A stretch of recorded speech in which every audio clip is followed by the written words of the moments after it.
Okay, this is part two of David Zenner's essay. Again, David Zenner teaches or taught English at Kingsborough College. Expensive private colleges are dominated by almost total unanimity of thought in the liberal arts and social sciences, particularly in politics and economics. What are one's chances of getting hired for a tenure-track economics position at a four-year university when you have written polemics attacking the impoverishment of third-world countries by the World Bank or the IMF? Almost zero. Is this our great freedom, our great liberty of thought? This overwhelming pressure to conform ideologically in the legal system, in the media, and in academia, and the relentless pressures to be as sycophantic as possible at work is a cancer that is slowly tearing at the heart of American civilization.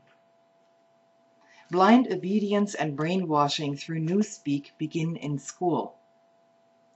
The media and other social pressures complete the process. The destruction of family and community life has made resistance at work extraordinarily difficult. Because the loss of a decent job that one can so easily come from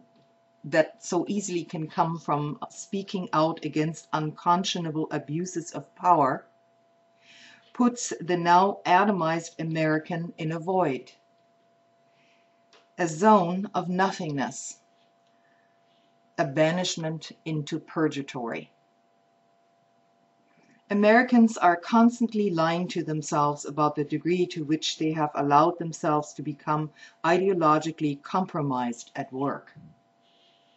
Even more disturbing than the collapse of the New Deal is the inherently reactionary nature of so many jobs in the 21st century United States. It is almost absurd to talk about unions if you work for the military or are assisting in the manufacturing of new weapons. Jobs in the mass and mainstream press are often equally as dubious.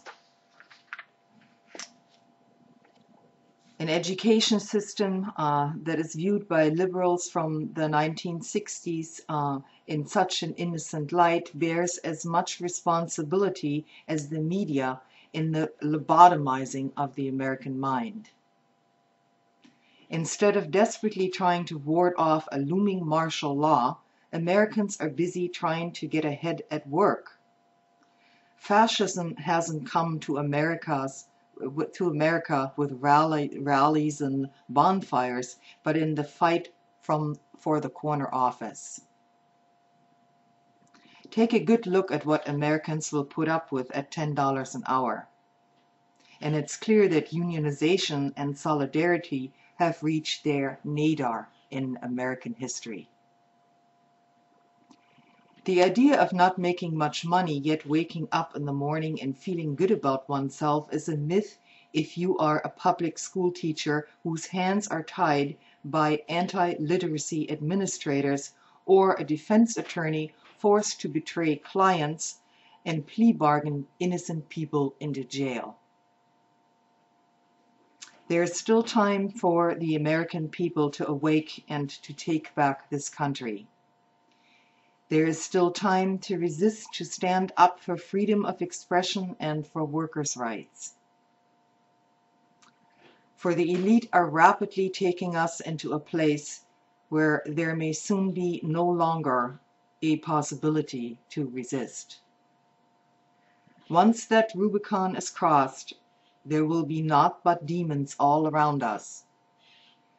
The bow will be broken, and constitutional democracy will drown in a sea of death and darkness.